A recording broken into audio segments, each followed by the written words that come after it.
Украина оор курал колдонуп Донецк жана Луганскка чабуул койду. 18 февраль кечинде Украина менен Донецк элдик республикасы жана Луганск элдик республикасынын чек арасында абал кескин курчуп кетти. Луганск жана Донецк элдик республикасынын башчылары тез арада элди Россияга эвакуациялоо чечимин кабыл алды.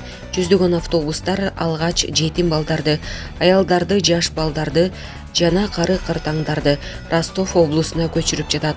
Ал арада Луганскта эки ири жардыруу болуп, Луганскага Украинаны айыптады. Украина тарабынан оор курал колдонулганы айтылууда. Ал эми Украинанын коргоо министри чек арадагы абалды Луганск жана Донецк атайын провокация кылып жатат деп айыптады. Лугансктагы көптөгөн адамдар өздөрүнүн унаалары менен аймакты таштап чыгууда. 22 километрлик унаалардын тыгыны пайда болду.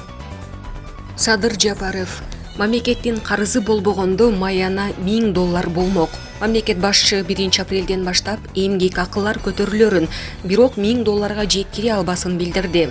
Президент Садыр Жапаров соц тармакка мамлекеттик кызматкерлердин маянасы көтөрүлөрү туурасында билдирүү жазды.